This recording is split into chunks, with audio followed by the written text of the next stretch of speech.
Na na na na na na na na. Hey hey hey. Goodbye. What an absolute landslide. Just as we called it last show. How are we feeling, boys? Let's go. I got the well, when you texted me last night, I was probably asleep by then. You're like, landslide. I'm like, oh boy, okay. Give me the real numbers though. I got to see the numbers myself. Like I haven't, you know, it's funny how I was just saying off air, it's like you get this stream of like people being like, new day, it's awesome, crypto's back, blah, blah, blah, blah. But I don't know like the numbers. Like what was the end result of this? So here's some numbers, at least up to this point. Counting, Adam. That's the joke. They're still counting. So far, Kamala's underperformed Biden by 15 million votes. Wow. Is like the projection. This is the first Republican to win the popular vote and electoral vote in 20 years since George Bush. And this is the craziest stat, actually. Kamala Harris did not outperform Joe Biden in a single county across the entire America. Yeah, that was the meme I saw, because it was not like, well, it was by 3%. So she outperformed him by 1%, but no single county across the entire America. Like that is the most profound statement I've ever seen. Adam, did you see that video? That was the one I did see on like CNN or whatever. It is so good. That's CNN clip. Like, nowhere. Wait, let me move this to the side to see the East Coast or whatever. And it was like, no, not even there, man. Incredible video. Incredible. Not even in downtown Philly or whatever, you know, or wherever Kamala's hometown, you know, didn't know. I mean, is that even possible? You know, wherever she's from didn't overperform. It's yeah, that's pretty damning for sure. The American people, I don't know if it's Trump's a big populist or that people are just seeing through, you know, the facade of what the, you know, Democratic Party embraces. But for me, we were talking about this I was talking about this yesterday. To me, I think it's the most profound moment in internet history. The podcasters defeated the corporate media. You know, memes defeated commercials. You have content creators defeated Hollywood, and you have prediction markets outperform pollsters. Like, to me, it's just not only a giant sweep of, you know, a red wave, but the internet is now officially in charge. Like, we're officially in the internet era. To me, that's just like that's the most profound statement of this whole thing, in my opinion. Memes are winning, man. I think I put out something. I think we both did put out a couple of tweets this morning about, yeah, the memes are the winners, and legacy media is, you know, obviously completely dead. And I put out as you know, Trump's the greatest meme artist of all time. And I do believe that, like, his ability to craft, whether by intention or just luck or just his natural personality, these kind of talking points that won him the day. I mean, just obviously, as you said, landslide, all these things from the squirrel to, you know, I don't know, the memes of, what was I thinking of? Oh, you know, Mark Cuban with the, you know, looking like a woman, you know, all these memes, which just created like this overwhelming, the mainstream media couldn't overcome that with all their lies. And I actually, like, I saved a couple videos and sent them to my brother just to like document the most ridiculous lies. Like, people were putting out these kind of like CNN, MSNBC lie videos, you know, over the last couple of days. And I saved a couple of them because I was like, we need to remember this, like how we were, you know, propagandized completely by mainstream media, and they lost. And their tricks didn't work this time. And I think that's the big turn. Yeah, the hoaxes. What, Chris, what's your take on it after, you know, I we mean, talked about yesterday, you know, we predicted it was going to be a landslide, and, you know, that actually happened. Yeah, I think that, I mean, if you were just a neutral, objective actor, I think that, like, you could see how the landslide was, you know, coming to be. I think it's a huge win for freedom, a huge win against censorship, a huge win against gaslighting. I mean, there's going to be like a mental health epidemic in the country because they convinced half the country that in a false reality. And I think that that's like really kind of devious and sick. And so, you know, it's a big wake up call to those media companies. I think they're probably going to go bankrupt. Trump really was the one to point out the fake news, and he ended up literally killing the entire industry. Like, that is a massive like development in the free world. So this is like the biggest battle that we've ever seen play out before our eyes, and pretty crazy what we're going to go into for the next 4 years. I did see, so the first ramification of a Trump legacy outside of Bitcoin hitting an all-time high. Oh yeah, I saw this morning that the Houthis have offered a truce now. The next day, huh? Wait, Literally, show this on screen. I did not see this. What is this? I don't 7 have hours later, huh?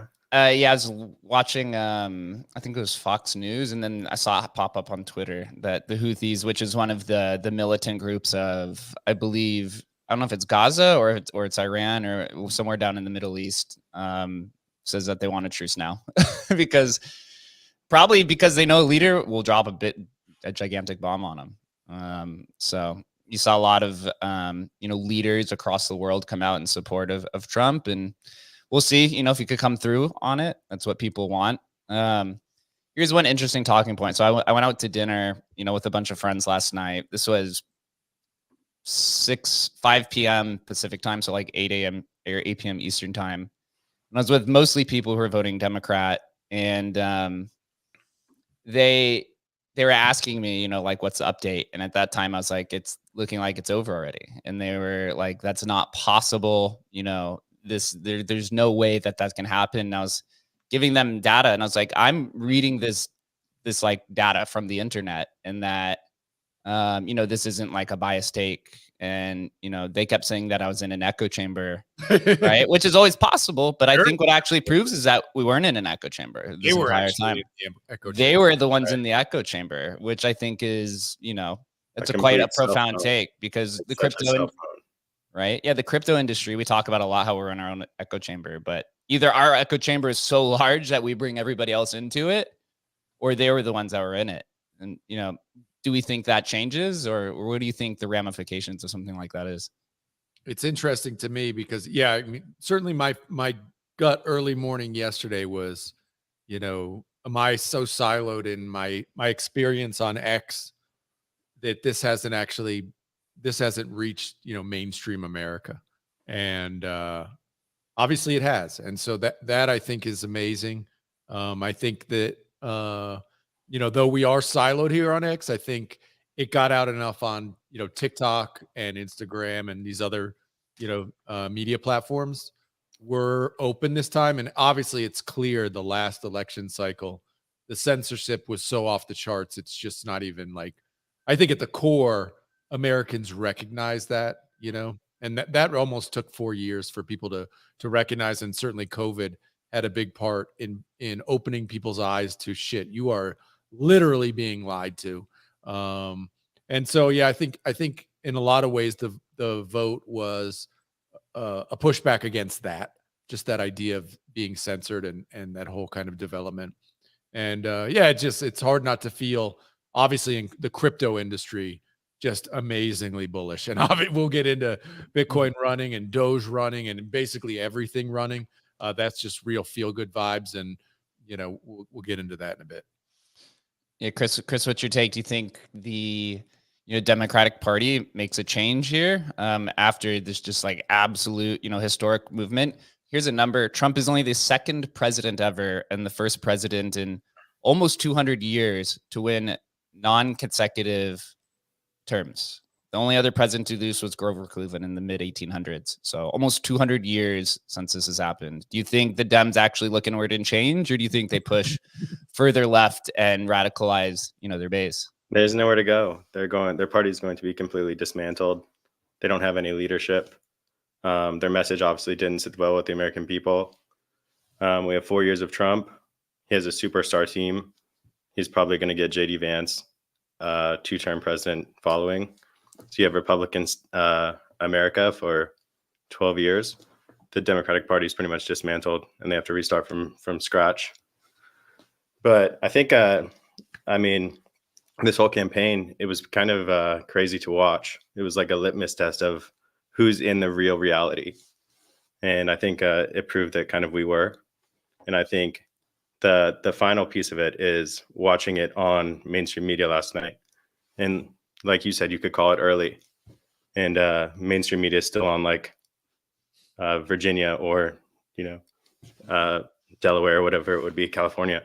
So I think we won. Massive victory for us. Yeah, the disparity between what was happening on Twitter and the polls, and then what was being presented through mainstream media, two total stark. The funniest one was I was watching. Do you guys watch the All In live stream at all? No, I forgot they were live streaming. I didn't see it. How was it? They had a bunch of people on. They even had the founder of Polymarket on, and they were sitting there talking with the founder of Polymarket, where Trump had been priced at 95% to win, and then they had pulled up mainstream media, and CNN was like, "Race is too close to call." And it was, and it was like the race is over. Yeah, like the internet had like called this dead and had already moved on. Bitcoin was hitting an all-time high, and they were still like, "Yeah, we don't know." Which show like, I don't know if they're salty or they're just like trying to get every last dollar of entertainment, I guess, from people to like pay attention to it. But to me, that was like kind of like the most radical, stark difference. So moving forward here is going to be interesting. Next election cycle, right? If we look into the future, because we're kind of talking about what happens next. So you have, Republican, just complete red wave all over. Crazy part, actually, something of Nevada that I noticed because I was paying attention. This Senate race of Brown versus Shelley Berkeley, or was it Jackie Rose? It was one of them. She had been Jackie Rose, and she'd been a congresswoman for like almost 15 years in Nevada. And this guy comes in, and it looks like he's going to beat him with no experience at all, and it's going to give, I think, the Republicans now 52 or 53 seats. It shows me that people in Nevada just basically voted Republican straight down the ticket. And something I saw with Nevada actually had one of the highest turnouts. This is unconfirmed. I saw some people from Nevada politics posting this. 45% independent voter turnout. Like, it's just like astounding. And they voted overwhelmingly Republicans. So it looks like those are basically people who are leaving the Democratic Party, and they've moved to independent, and then maybe they eventually convert to Republicans or conservatives. I'm sure there's a lot of people in that kind of independent camp liking where the direction goes. We look into the next election cycle, right? Barring if Trump has a good presidency, is JD Vance then the favorite? You also have Vivek Ramaswamy, which I saw there's rumors that JD Vance actually might replace his Senate seat with Vivek Ramaswamy, because Vivek also lives in Ohio. Yeah. So that's a that's a big possibility there. And then you also have Tulsi Gabbard, who could potentially be, the next woman, the first woman president. And I was having this conversation with one of my friends that I just thought Kamala, like the US definitely deserves a woman president. Like that should definitely happen. But I think that America saw that if she became the first woman president, it would just set a terrible precedent. It needs to be the right one, right? It has to be the right leader. I think Tulsi honestly could be one of those. She's shown, she's great. She's shown, she was in the military and that she could act under fire. And she also joined the Democratic Party as a congresswoman in 2013, came out against Hillary in 2016, and then left, right? And turned out to be the right decision. So, it's ultimately, a right decision that she could make. But, where do you think this happens? Or what do you think's like the next election cycle? We're just, speaking out into existence, forecasting, I guess. Man, I hope that he really follows through with his slashing of government. I find it unlikely that he's going to, because the pain or the pushback will be so great. But if I could wave the magic wand and make one thing happen, it's, some form of, Vivek's, we need to cut 70% of this. And if they cut 10%, it would almost be a miracle to me. But making that happen, I'm hopeful that would happen. If that did happen, who knows the next cycle, what it's going to be. But I love Vivek. I mean, Vivek for me he's my guy, but that also tells me he's too fringe to be, president. Because I'm too fringe, right? I believe way too much in like the individual for, he's not, you have to be somewhere in the middle. You can't be that far, outside. So, who knows? JD obviously crushed. People were super happy with the way he did. So we'll see how it goes. I mean, look, the VP doesn't do anything. But hopefully he's somewhat involved and stays public facing, and who knows, maybe he'll be something. Chris, do you think the Republicans can execute on, a lot of the promises? Yeah, I think that there's literally enthusiasm to do it. And, their motives are in the right place. The establishment literally swarmed this guy's entire life and made it so that the American people could not even have a democratic election going forward. That's a very serious step. And I think that is the number one goal of his administration, because he is a victim of their attacks completely and fully. So I think that I would be completely shocked if we went out of this administration with any more government than we have today. I think we're going to have significantly less. And that's obviously the guy we should have is fucking Elon. It just should be, let's just anoint him, man. Right. I mean, he can't do everything. The guy can't do everything. Out again is literally the greatest person on the planet. How does he do it all though? It is suspicious. The video games, the companies. I heard that. That was like, that blew me. That's like, and he's got like 12 kids. Like he's having all these affairs. How does he have the time to be doing that? Honestly, when they were like, oh no, he's top 20 Diablo or whatever the game is, I was like, it's impossible. Like I played Diablo for like 6 years. Hours a day up there. He's not top 20. There's no way that is humanly possible to do that. Like I played Diablo 2 for like 6 years of my life. It like completely consumed me. That's all I did. That's like incredible to be a top ranked player across the world. That's like, impossible. I'm sure you guys played like WoW or World of Warcraft or anything like that. I mean, you have to put literally like thousands of hours into these games. It's incredible. But he certainly set himself up as, I mean, again, all the haters. I'm interested to talk to my mom today because she'll give me the mainstream media, New York Times outlook on what actually happened. But I'm interested to hear what she says about Elon, because the previous line has always been Elon's stupid, Elon's lucky, Elon never built anything, everybody else built stuff, Elon just takes credit. I'm wondering what she's going to say about this, what mainstream media is going to say about this, because there's no doubt Elon had a huge hand in this. From X, obviously X being the most important platform on earth, to him literally out there just marketing for Trump for the last 2 months. It's been it's incredible what he's done. Absolutely incredible. Absolutely incredible. You think he frees Ross day one? Think he executes on that? It absolutely happens. 100%. Yep. I'm wondering, my question is, how much Bitcoin does Ross have, man? How much, bro? He's got to have 10, 15K sitting around just He's lounging. going to have an arc, huh? Like he is going to have a complete comeback. He's going to be thriving. And he deserves it. He deserves it. Absolutely. This is incredible.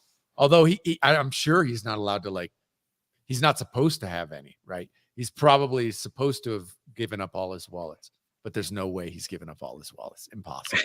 That's gonna be the wildest Joe Rogan episode of all time. Oh, wow. Yeah. You just know I mean, he's going to be a superstar, right? He was a martyr for the industry. He's going to be a complete superstar. Totally. That guy's no one deserves it more. I mean, no one deserves it more. So yeah, you're gonna have what a timeline that we're living in. All of the things that we hoped would happen someday are all happening almost today. Like seriously. Yeah, Bitcoin all-time high on election night. I mean, what a duo, the American flag next to the Bitcoin logo, and like what that means for freedom. I mean, this is like the coolest time to be alive by far. And you got magic internet money. That's going to be a popular meme. It's running it back like it's 2013 all over. Yeah, that was a good tweet by you. I like that one. Yeah, thanks. It was, but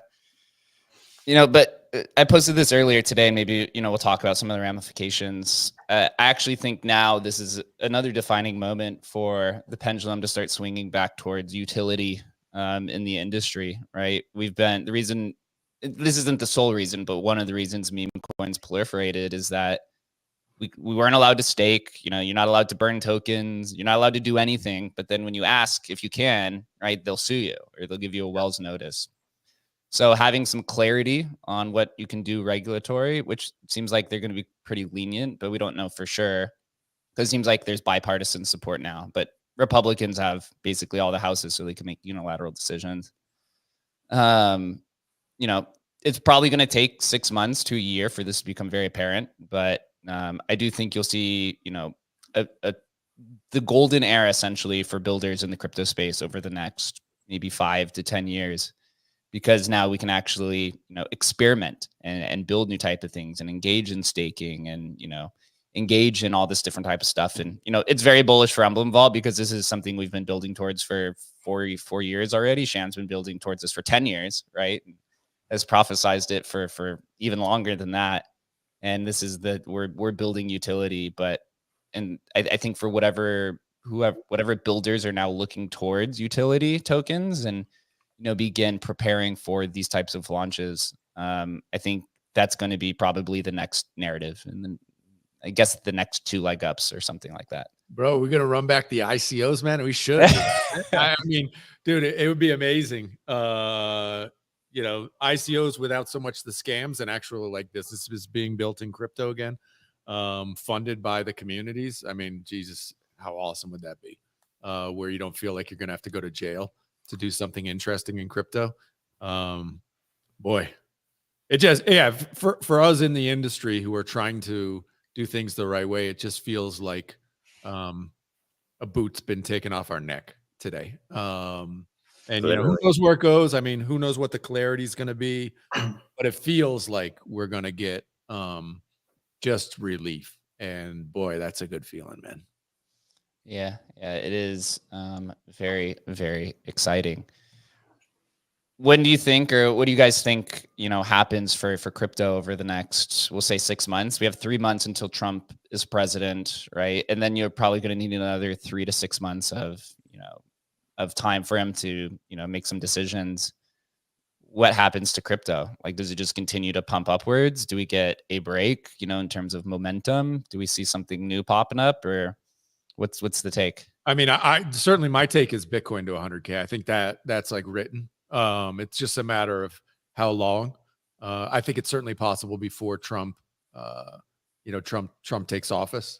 I think that's going to happen. And the idea is obviously that brings up the whole market, but certainly, now that we have Trump coming in, the regulatory non-clarity and certainly just the attacks on crypto, which I think have suppressed price, get lifted. I think we're in uncharted territory. It's should be up only for the near term, in my view. Like, it's just could be an epic run. It could be an epic run in crypto, man. Very excited right now. Bull run is fucking fully on. That's 100%. We got him. Let's Bull go. Run is got Adam.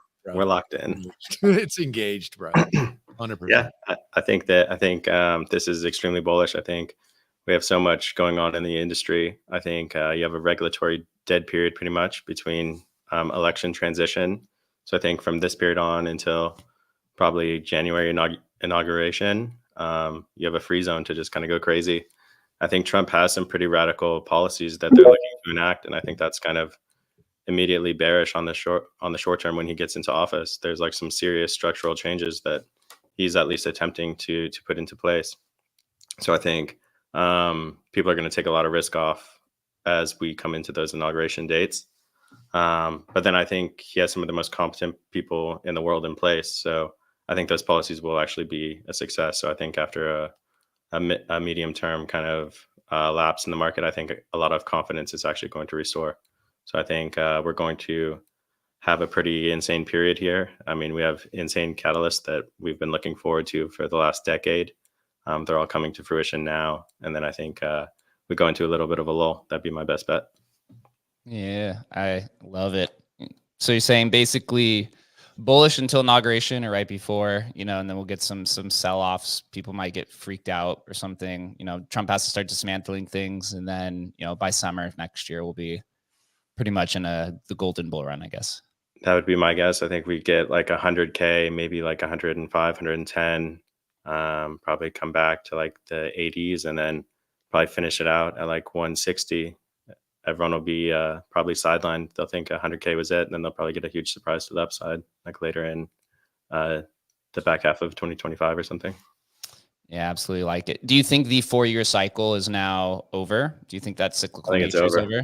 I just think that money is going to be pouring into this. The halving has a less impact year by year. I think the industry is just going to mature. I mean, you have ETFs, you have sovereign wealth funds, you have so much money that's going to flow into this industry. It's really going to explode. Yeah. I'm excited for it, but now it's a time for all of the teams to execute, right? The real money is coming in. We just saw the largest crypto acquisition ever by Stripe for 1.1 billion. Probably see a lot more of these from like traditional players coming in and just buying up stuff, or maybe some of the larger crypto teams like Coinbase coming in and doing some M&A. It's going to be, very exciting moving forward. But, for the teams, we just got to continue to build and have some fun. Most importantly, Kane, what's your thoughts on everything, brother? Good to see you. Yep. Yeah, you say the word fun, and then your eyes just dart to my logo. Provide it for you. Yes, sir, dude. You always free Ross day one. Let's go. Yeah, that's epic. I've done a really nice job not trolling people this election cycle, and I'm very proud of myself, and I want you to be proud of me too, because I've really have been being really nice. There was some wacky takes out there. Well, I don't hate apples. I hate apple trees. People don't live in a bubble because they're bubble lovers. They live in a bubble because talking to people whose opinions differ from theirs expose the fact that they don't really know shit. And since they don't really know shit, they seek out the information that confirms the weird shit they think. And it's just information confirmation, and then they stay inside the place that tells them that it's like I'm fat. Looking at a mirror, like a funhouse mirror, it makes me look like a svelte man. And I only go around funhouse mirrors. It's kind of like that. It's a weird way to live. But I told a couple people a few months ago, I said, crypto people are largely single issue voters. And they don't have to like you to vote for you. And once he says I'm gonna keep Elizabeth Warren and her terrible friends away from your Bitcoin, I was like, oh, word? Okay, all right. That's a lot. That's a lock. They're like, how could you ever? Because I like Bitcoin. I like Bitcoin way more than I dislike other shit. And the funny thing is, I don't vote. I don't care. I've been indoctrinated into the fact that one, the dude's funny, and if he can't admit he's a little bit funny, you're being disingenuous, or you take life very seriously. He tweeted a picture of him at McDonald's with Joe Biden, and he says, we're going to fix the McFlurry machine. That's hilarious. But free Ross, and that's big to me, at least. And I don't like, I get why, and I don't, I'm not gonna say it's the same as politics. I can have friends that I disagree with politically. I don't personally like the normification of Bitcoin. I don't like it's just for me personally. I don't like it. I don't like the mainstreaming of it personally because I know what comes with it, and that makes me sad a little bit. Yep. But I understand that a lot of people have a vested interest, and again, it's ecosystem, and it's not always what's best for me and my feelies. But even the ones that disagree on that, crypto people play politics fucking for real. And that's what I told someone. I was like, you're underestimating the power of the crypto vote. The crypto vote? Come on, dude. I was like, let me explain something to you. You and your friends and your fucking whatever special interest groups, stupid shit you do, you ain't got any money. So you can go and you can talk people's ear off and yam, and tell them how much you're going to love them with your fucking multicolored hair and whatever stupid thing, and you're not going to try to cancel their friends or whatever super reverse liberal extortion you guys do now. But we have money. The one thing the crypto bros have is money, bro. It's the one thing. We have tons of it, shovels of it. He said free Ross. Do you know why he said? He don't know who the fuck Ross is. He don't even know who the Silk Road is. I just know that these guys over here with the pit vipers on who keep saying skibbity toilet and making weird inside jokes with each other and staring at my daughter, they got a fucking dump truck of money and they seem to spend it like a teenage Saudi in the Versace store. So I'm going to say, I'm going to do whatever the fuck it is, keep that shit coming. Yep. And you don't have that. So you can't do that. So you don't get your problem solved. They fix the road in the nice part of town, not the bad part of town. Yep. They don't fix the road in the nice part of town because they like rich people. They fix the road in the nice part of town because the guy that got you elected said, I just dented my rim. Fix it today. And that's politics. Now, you don't have to like that, but that's certainly politics in America. And it's like politics in America is a really fancy version of traffic stops in Mexico. I got pulled over in Mexico. I lived there. I got pulled over in Mexico all the time. God pulled me over. I'm drunk as a skunk. Sir, have you been drinking? I'm like, bro, I've been drinking like since yesterday. This is very serious. It is very serious because this is dangerous. Here's like 100. And he'll drive me home in my car and ask me if there's anything else he can do for me today. Now, if you were Mexican, very different interaction. Very different. If you're a local, like from there and don't speak English, very different. That's not going to go the same way for you. You shouldn't try that. I'll probably hit you with a rifle butt. But that's the way traffic stops works for me. Politics in America work the same way. If you're really rich, you can get your road paved. So that's why I think crypto people helped swing the vote. And we meme and we're boots on the ground, man. And I think they also not that this is a big political thing, but I think that they ignored a large group of people. And that large group of people is upper, lower, and lower middle. Upper, lower, middle. That's our sweet spot. And that's where crypto steps in. It's where a lot of things step in. Upper, lower, middle. Your grandfather wasn't rich. Your father wasn't rich. You're probably not rich. You work at Meineke. You're not a mechanic. And you don't really work at Meineke. You work at a bullshit version of Meineke. One of those we change your oil in 15-minute places where you're not really a mechanic, but they gave you a certification. And you know how to change the oil on most cars because it's just an assembly line and it sucks. And your dad did a similar job, but he could buy a house. And and you're mad. And there's no, hey man, don't you think we need to fix the environment? Fuck you, bro. I'm tired of renting. I'm tired of renting this little shitty house. I'm tired of not being able to afford the eggs that don't suck. Because people don't talk about when you buy the eggs that suck, they come in the sucky egg container, and then you break half of them. So not only did I not get quality eggs, I didn't even get to eat all the fucking bullshit eggs that I bought because they come wrapped in fucking paper mache, and I broke half of the shits. So fuck you, promise me shit, and that's what people want. They want to be promised. You don't have to deliver. It's like running for class president. I'm gonna abolish homework, nigga. I don't care if you really do that or not. Just tell me you will. Have the decency to lie to me. Well, we know goddamn common American decency. In crypto, we know delivery is the thing you don't want to do, right? You never want to actually deliver. So I'm with you, man. Yeah, man. Yeah, when you tell me you're building a metaverse, I don't believe you. But I want that. Make Lambo promises great again. Make me have to join your Discord again. I want to get back to them vibes, bro. I want to join your Discord and mob out. We're all gonna wear the same profile picture because we're in a money cult. Money cult. Oh man, yeah, it's gonna be exciting time. The golden era. The Wall Street Journal just posted. The cover says that the crypto era is ready for the golden bull run. Like now that's like in the mainstream media. The Wall Street Journal. Yeah, it's Wall Street Journal. I think. What's up with of my They timeline. called the election correctly last night. They have a crypto piece first thing in the morning. What are they trying to do? Yeah, you're gonna see some hard pivots from some of these. That's an extremely hard pivot from the New York Times. Yeah, extremely. So I saw earlier, they said that the deciding factor in this election was young men, white men, and Latino men. Trump actually got the highest turnout ever for Republican president from Latino men. It's at 45% of Latino men voted for Trump. So what does that say? On a immigration policy where it was probably a lot of the Latino men who built lives in America for decades, right? And they would just want a fair shot. I think it's pretty interesting when you're just looking at kind of the numbers. Very, very overwhelming result there. Wow. So yeah, just saw that pass up on my timeline as well as I'm kind of listening to it. It's good, Kane. Sir.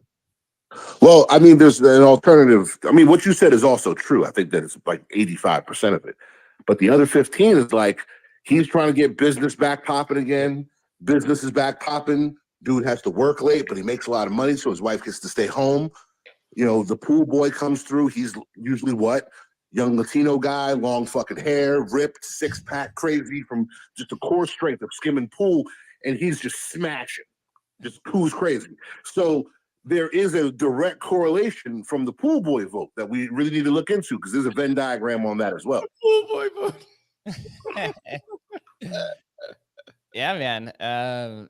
Just the overwhelming, popular vote, just landslide is, the most profound here. I just read that Kamala Harris apparently is supposed to present her concession at I think it's at 2:30 Eastern time. So in the next few hours, we'll see the Kamala Harris campaign come out and concede, or maybe they want to use their legal right to challenge some of the stuff. I don't know why they would, but who really knows at this point, right? What could happen? It's in their wheelhouse there. But just looking through the timeline, you see a lot of excitement, a lot of positivity, and a lot of people looking inwards, which I think is probably the most important thing of it all. But for crypto, everyone's really excited, and every token is literally pumping. If you're down today, you might want to rotate out of that crypto, man, whatever that is. Yeah, it's all pumping, man, for sure. Dude, I didn't see many people talking about the most important thing of election night actually was Bell's coin cutting 90% of its emissions.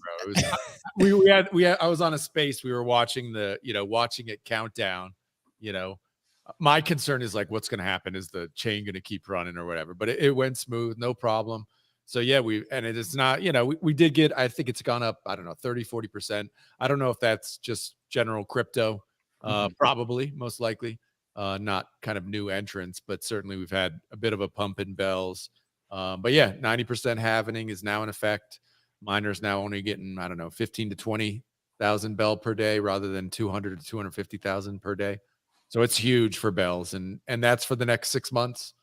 We'll see how it goes, man. But yeah, it's certainly a big one. This is the big one. Real impact on miners that we'll have to track for the next couple of weeks, see how it goes. This is absolutely crazy seeing politicians completely bull posting crypto. Senator Cynthia Lummis just posted, "We're going to build a strategic Bitcoin reserve," in all caps. This is the new norm. Actually, on the All In podcast yesterday, it was the first or second guest they had was Ro Khanna, who is a Democratic congressman who is like super pro crypto. And he had a very, like, if you go back and watch it, it's a pretty good stream. It gets kind of off topic on some of the points, but he came out and basically said, you know, the Democrats need to really look in. And he's like, he basically just flat out said they ran a horrible campaign and that they need to be much more friendly to crypto and to all technologies and to business. And so I think you're going to start seeing some Democrats who are pro crypto or who are in the right actually start separating themselves and try to, you know, basically build the new movement. They had Dean Phillips on as well, who was trying to run for president, who was a Democrat. And he also the same thing, was just like, I don't know why anyone would vote for Kamala Harris because, you know, she doesn't respect business and doesn't respect what people want. And Dean Phillips came out and said on the All In podcast that he was going to now start calling out all of the corruption in the Democratic Party moving forward. A lot to call out. I mean, to Chris's point earlier, which is like, I mean, do I think the top of the Democratic Party is going to change? Like, no, it's like you have to have the change of the actual leadership. You know, whether or not that happens, I'm sure there'll be, you know, nobody wants to give up their power seat, right? So that would have to be an internal kind of battles to take place. And who knows if that's going to happen, but certainly Nancy Pelosi isn't giving up her power seat anytime soon, right? Those people are like done though. I feel like you can feel the temperature change on someone like Obama after he was gaslighting the entire campaign. And like, he was really the most powerful figure in like modern American history. And now his reputation is obviously completely slighted. And now Trump is kind of rising to that kind of political movement figure. And so, I mean, if you want to relate it to something like startups, like for the first time in like my lifetime, Trump has what would be the most relatable to like founder mode, where he has like the keys to the country. He has full connection with the popular vote. He has broad support in Congress, the House, the Senate, a superstar team around him. Yep. And so this is like the first president that has like true power to make structural changes within the government.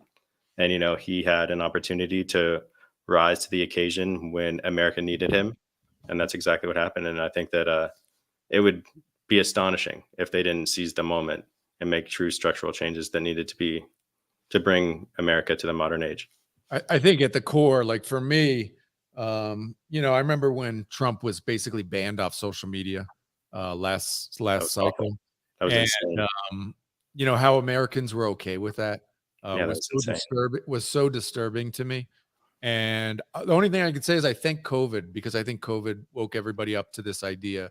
And I think this was just that big pushback. Like, shit, we let, you know, our government and social media companies, whatever, basically dictate what we were told all through COVID, frankly. And, you know, this was a big wake up, you know, go fuck yourself moment from the American people. I think, you know, at the core, that's what it is. Facts. Dude, that Chris just said the most banger tweet of all time. Trump is about to go full founder mode. Wait, yeah, everybody pin that up top, man. Chris, you need to tweet that as soon as possible. Hit it, take it. Oh wait, you didn't tweet it yet? Oh no. No, he said it. Just take it. But I mean, that is like the left's worst nightmare. I mean, seriously, there's going to be a huge mental health crisis in this country because the media misled half these people to believing a false reality. And now, I mean, it's going to be tough. It's going to be very weird, but we have to come to the realization and the reality that they were misled and they were lied to. And I think that one thing that will surprise people from Trump's presidency second term is that he's actually going to bring the country together. I think all the division that was blamed on him was just a product of the media's attack on him. And I think like there will be a lot of recovery within his reputational bounds within the American people by the time he's out of office. Yeah, I surely hope so. I think so as well. You know, actually, from the conversations I was having with friends yesterday when I was getting dinner with them, they said that their big fear was part of, you know, this misrepresentation of the media. They're saying, you know, taking a gamble on Trump. This is obviously outside of the abortion thing. That seemed to be basically the number one issue with most non-Trump voters, I should say, and that's pretty much everyone at the table I was with. Is that they didn't think Trump was going to come through with all the things that he said. They were like, he didn't drain the swamp the first time. And, you know, the second time, they're like, we just can't trust him because he's a liar. He's, they always bring up he has 5 bankruptcies, or he's bankrupt companies. And that's good. I'd love to hear your response to that. Yeah. I mean, just look at failure should never be looked down upon, especially in America. This is a country of workers that are trying things and experimenting with things. And I mean, I just think that they kind of have him pegged all wrong. Like this is kind of an opportunity to really bring the people together, to have enthusiasm, to make change in the country. And I think that he's kind of like the first one to be able to do it. Yeah. What's up, Ken? What you think? I think that's true for a percentage of people, and I think that it's actually a larger percentage of people that it's true for. But I think there's also a significant amount of people who, while they're standing next to each other at the rally, they're there for different reasons. The person that was there because mainstream media fed them a false reality, they exist, and they exist in good numbers. But there's another kind of people that just go seeking information confirmation. They have no interest in there's people who I go, what if I could demonstrably show you the thing you think is wrong? Yeah. It just isn't true.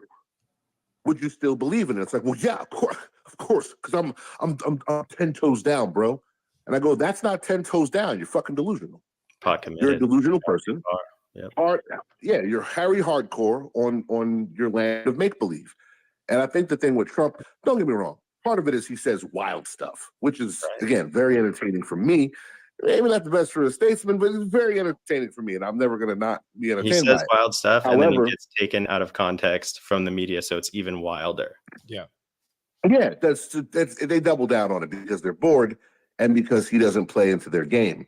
I do think that the veil is a lot thinner now, culturally, of how it used to be. America of old, the internet did a lot of this damage. The internet connected all parts of the world, so now you can see stuff in real time that's happening that just in your world should never happen. This is an atrocity. What are we going to do about this? Well, nothing, because this happens every day all around the world. We don't do anything about it. This is happening in 8 other places right now. We just don't care. And that's not the world. That's not the America that I know. Because the America was fed to you by Saturday morning cartoons and Hulk Hogan telling you to eat your vegetables and do your homework and say your prayers. People have been living a lie for 50 years. So Trump out front going, yeah, we ain't doing none of that shit. Look at the way he talks. Do you know the kind of people he has to talk to? Do you understand that they're used to people who are politicians by nature, who they can use the fact that they never want to look bad as a weapon against them? Trump don't care. He just doesn't care. Half the country thought he pee-peed on a bed in Russia, and they still didn't care. I forgot about what makes him dangerous and effective. I don't forget anything. This is wonderful. Can't trust the guy. So when I do agree that this time around, it's going to be a little bit more, you have to take into account the first time he didn't know what the fuck he was doing. And it's very difficult. Even if you like him, he didn't know what he was doing. Even if you're with him and support what he was doing, you got to understand, he did not know what he was doing. He's like a showman. It was never supposed to work. He was just supposed to do some stuff and get more popular and do a thing, spin it into a fucking TV show or a movie. It actually worked, and then he liked it. And because he's kind of how he is, the people, I believe in you, Mr. Trump. I think that should affect him. I think he'd be like, that was a really great man. I don't want to let him down. I think he's on that. I don't know him, but I think that. So the next 4 years will be a lot more measured. There's a lot less crazy people swirling around in the inner circle. It's a machine. That lady he brought out at the end, I don't know what she is. She ain't human. I don't know what she is, though. We call her the Ice Queen. She looks like an ice queen. She looks like some sort of a Nordic elf lady who casts dark magic. And I want her doing the tax policy. And that's a good thing. And so I feel like it can be a good thing ultimately, but winning over the other side, that's not something that he or anyone who doesn't believe what they believe can do. They need a hard reset, kind of the way the right had back in 08, 07. The right had a hard reset. That was all the grassroots shit with the Tea Party and them guys. Yep. And out of them, you get the grandkids of that party, which is like your Charlie Kirks, your Ben Shapiro's. That's where they come from. It's all one long wave that just keeps on crashing. So the other side needs a hard reset to step into the future with the technology and some of these alternative, newer means of doing things, because they're about to be the old people party. Yeah. One interesting thing, insightful.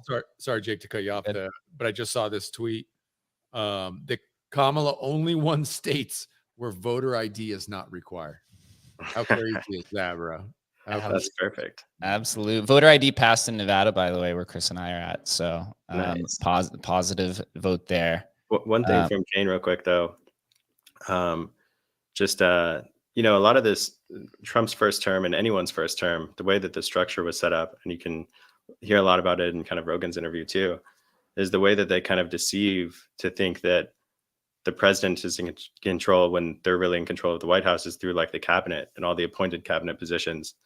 And the state recommends a lot of these cabinet positions because it's an overwhelming amount of people. And then when Trump does something that they don't like, they could be like, oh, Trump's own cabinet has turned on him, or his own administration has turned on him. He can't be trusted. But those are just state actors. So I think systematically there's a huge veil there that we didn't really understand before. Yeah. No, 100%. And I agree with that. I've never liked that. Every 4 years, I'm reminded that most people failed civics. Every 4 years. Even they don't even watch the little bill on count. I'm just a bill. They don't even know how that works. Little bill. That's insane. This is all just TV for them. This is the Super Bowl. Then buying a hat don't make you a part of the Jets, motherfucker. People don't know shit about either side or how any of this works. And then they try to lecture me on politics. And I go, that's not, well, what do you think a president, he's an authoritarian. Word? What has he assumed? What power has he consolidated? Listen, you hear how he talks, Kane. Don't. You're good with words, but you know what has he done? An authoritarian has a fucking definition, and words matter. Even though recently they haven't, I still believe they do. So if he's an authoritarian, what power has he consolidated into the presidency that wasn't prior there? Executive order. Lots of people rule by executive order. What did he do? And that's when it becomes a I'm gonna dance around the barn, and you realize people don't care about reality. They care about their version of it and things that support that version of it, even if it ain't true. And there's not much you can do for that. So I wish everyone well. I'm certainly happy because free Ross day one. I'm a single issue guy. I think, you know, if you can't free all my friends that I went to high school with, free that guy. Make me feel good, symbolically. Crazy stat that I just came across on the timeline. Trump flipped Starr County on the Texas border. This is the most Hispanic county in America at 96%. The last time this county voted Republican is in 1892, which was the longest streak of voting for Democrats in the entire country. Wow. In 2016, Trump lost this county by 60 points. So 60%. So 76-point turnaround.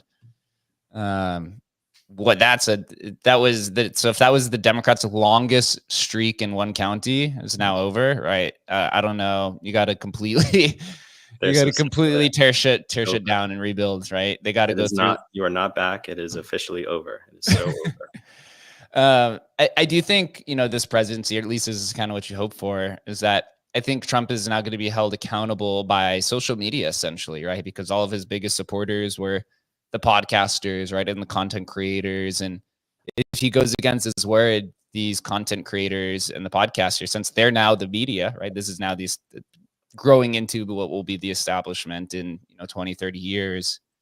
If he does something wrong and hurts their credibility, now they have to come out against him, right? And I don't think that'll happen, but I think the dynamics to it is much different, right? Especially with Elon Musk, right there, that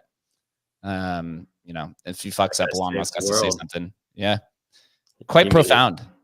Yeah. I don't know who it was, but I saw yesterday he made just another, all-in bet once again, threw it all behind Trump and claimed victory once again. I mean, he didn't do it for any, external factors other than to help the country, but obviously he's going to benefit immensely, right? I mean, there's no question about it. So. Yeah, I saw that somebody had posted, I'm going to see if I could find the tweet this morning, where it said that Trump had like a 11,000% return on this election. He put $110 million into the America PAC, and then with his shares that he has through Tesla.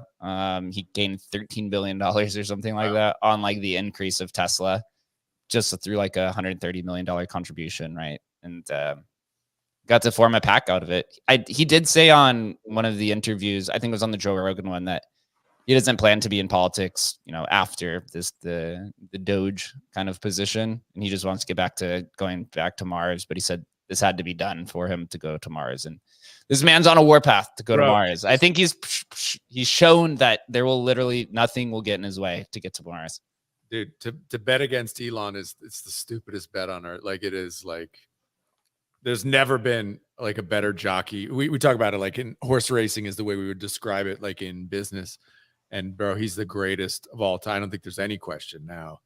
The greatest entrepreneur of all time. It's unbelievable that he's done it on multiple spheres. And now in the political arena, I mean, if Elon didn't get behind him, was Trump going to win? Like, we may be having a very different conversation right now. He's just the goat of goats. He is unfucking believable.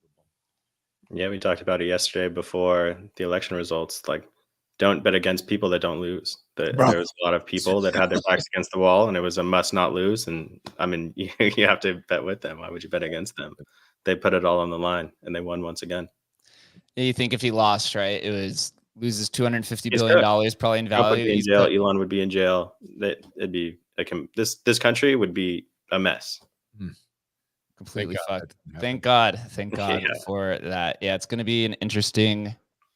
I'm interested to see, just because from an entertainment standpoint, we talked about this yesterday. I've been following the politics close, but actually like very closely paying attention over the last 4 or 5 days, just because I thought the entertainment of politics on Twitter and social media and the contrast that you saw on legacy media was just.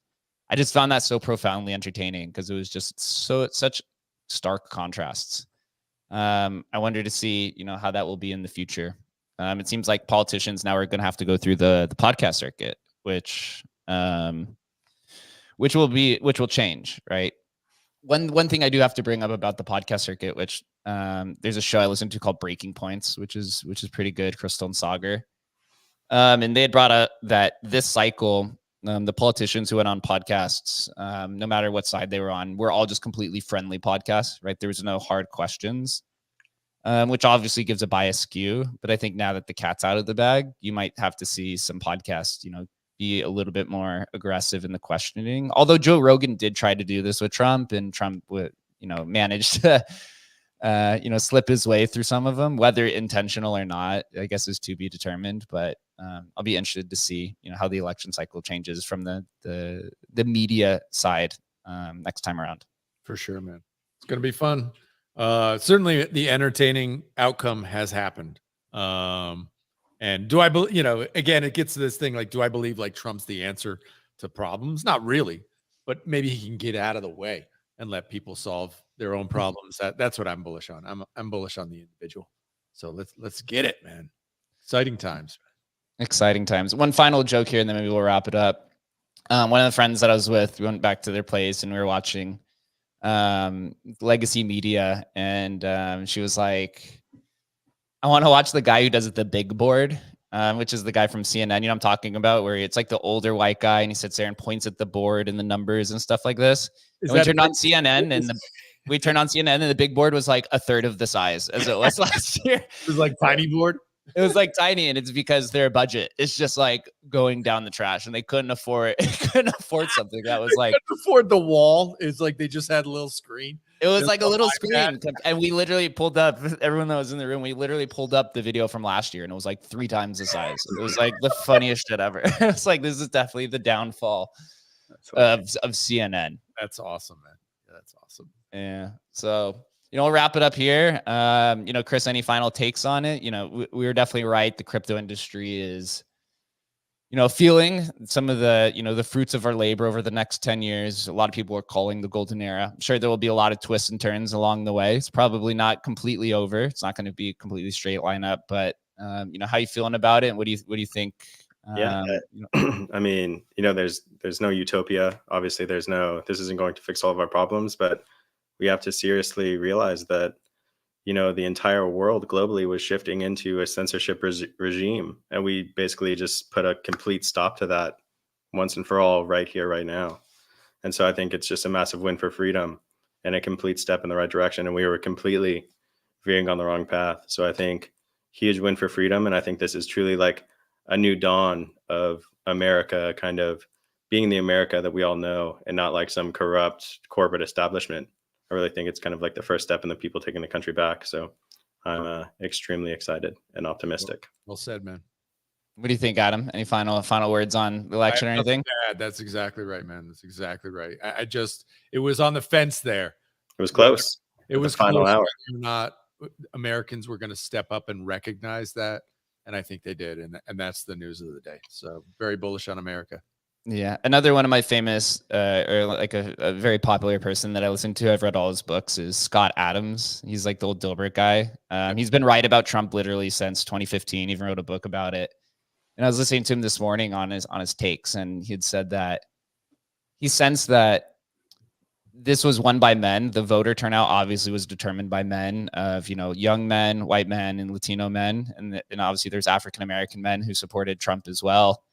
And he said the one thing he noticed is that America was on like its final leg, and he said, I think the male instincts of like something has to change here, and like the men really showed up at the final hour. And he said that it felt like it was a very primal bet, because basically the alarms are sounding off, and it was like kind of like a fight or flight kind of measure. The ballot boxes showed that. So I thought it was kind of an interesting take, that there's a lot of ramifications and psychological things that contributed to it. So the alphaness, right? The alpha males showed up. The Giga Chads showed up to the box. Patriots in control, baby. Let's go. Yeah. So, it's going to be an awesome time. I'm excited for Emblem as well, right? We've been building towards this future, really preparing for this. Emblem 2.0, right? That's coming out. Token, right? That we announced the migration to Emblem Vault keys, the runes, right? And then we're going to have some new and exciting plans that are going to be announced at the next town hall. Could not be more excited for our team, that we can finally actually build, actual tokenomics and not have to, hide in the dark that we're going to just be sued into oblivion or bankrupted as a company. Incredibly excited. So appreciate everyone joining the call. We're going to, I think the whole community across crypto in America is going to celebrate this all week long. But we're getting back to business today, day one.